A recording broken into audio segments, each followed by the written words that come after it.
Om Swastiastu. Assalamualaikum warahmatullahi wabarakatuh. Shalom Namo Buddhaya, salam sejahtera, salam kebajikan bagi kita semua, dan salam kebanggaan kita semua. Salam harmoni. Selamat pagi teman-teman. Jadi pada kesempatan kali ini saya akan membahas mengenai tahapan dari proses glikolisis yang merupakan bagian penting dalam metabolisme sel untuk menghasilkan energi. Glikolisis terjadi di sitoplasma sel dan berasal dari dua kata, yaitu gliko dan juga lisis. Gliko berasal dari kata glukosa yang berarti gula, dan lisis yang berarti pecah. Jadi glikolisis merupakan tahapan pemecahan glukosa menjadi molekul sederhana yang dalam prosesnya menghasilkan energi dalam bentuk adenosin trifosfat atau ATP, dan juga produk sampingan bernama NADH atau niacinamide adenine dinucleotide hydrate. Baik, kita akan langsung mulai pada tahap yang pertama, yaitu tahap investasi energi.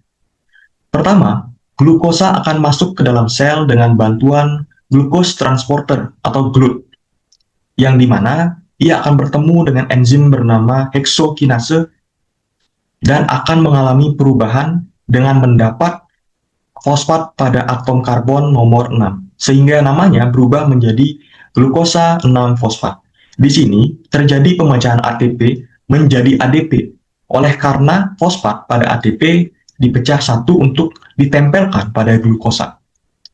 Setelahnya akan ada proses isomerisasi, di mana dia akan mengalami perubahan susunan atom karbon sehingga menjadi molekul lain dengan bantuan fosfoheksoisomerase atau juga dikenal dengan nama fosfoglukoisomerase. Selanjutnya, fruktosa yang telah terbentuk akan mendapat tambahan satu fosfat pada bagian atom karbon nomor 1 dengan bantuan enzim yang bernama fosfofruktokinase. Terlihat di sini terdapat pemecahan ATP menjadi ADP, oleh karena fosfat diperlukan untuk ditempelkan pada bagian atom karbon nomor 1 dari molekul fruktosa.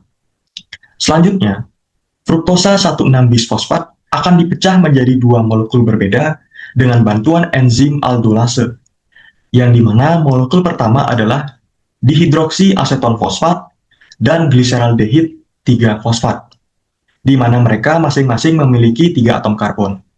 Oleh karena dihidroksiaseton fosfat sifatnya tidak stabil, maka enzim akan mengubahnya menjadi gliseraldehid 3-fosfat. Enzim apakah itu? Ia adalah enzim yang bernama triose fosfat isomerase. Selanjutnya, gliseraldehid 3-fosfat akan mengalami proses oksidasi, yang dimana dibantu oleh enzim gliseraldehid 3-fosfat dehidrogenase. Terlihat di sana, molekul pembantu bernama niacinamide adenine dinucleotide mengalami reduksi dengan penambahan gugus bagian hydrate, yang mana kita tahu satu molekul direduksi, satu molekul dioksidasi, dan gliseraldehid ini yang dioksidasi menjadi 1,3-bisfosfogliserat. Selanjutnya akan ada kerja dari bantuan enzim fosfogliserokinase yang melepas satu atom fosfat nomor 1 di atom karbon bisfosfogliserat, sehingga di sini akan ada tahapan panen energi ditandai dengan pembentukan ATP oleh bantuan fosfat yang dilepas. Selanjutnya akan ada proses bernama fosfoglukomutase, yang dimana 3-fosfogliserat atom fosfatnya akan dipindahkan ke bagian atom karbon nomor 2 dari fosfogliserat. Di sini tercipta molekul 2-fosfogliserat. 2-fosfogliserat akan diubah menjadi molekul fosfoenol pirufat dengan bantuan namanya enzim enolase. Kemudian, dari fosfoenol pirufat akan diubah menjadi asam pirufat dengan bantuan enzim yang bernama pirufat kinase. Sebenarnya, tahapan pembentukan energi di sini terjadi ketika enzim pirufat kinase bekerja. Maka yang lebih tepat adalah ADP berubah menjadi ATP saat fosfoenol pirufat menjadi asam pirufat. Dari proses glikolisis, kita mendapatkan dua tahapan utama berupa tahap investasi energi dan juga tahap panen energi. Investasi energi kita menggunakan dua fosfat, ditandai dengan perubahan dua molekul ATP menjadi dua molekul ADP.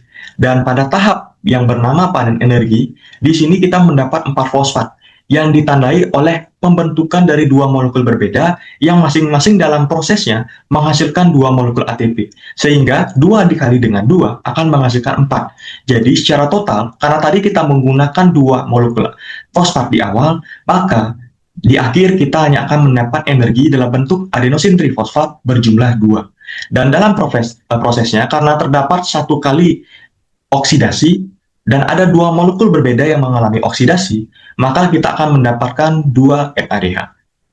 Mungkin sekian yang bisa saya sampaikan terkait dengan proses glikolisis. Terima kasih telah menyaksikan. Saya tutup dengan para mesanti. Om Santi Santi Santi Santi Om. Assalamualaikum warahmatullahi wabarakatuh. Shalom, namo buddhaya. Salam kebajikan bagi kita semua dan salam harmoni. Sampai jumpa teman-teman.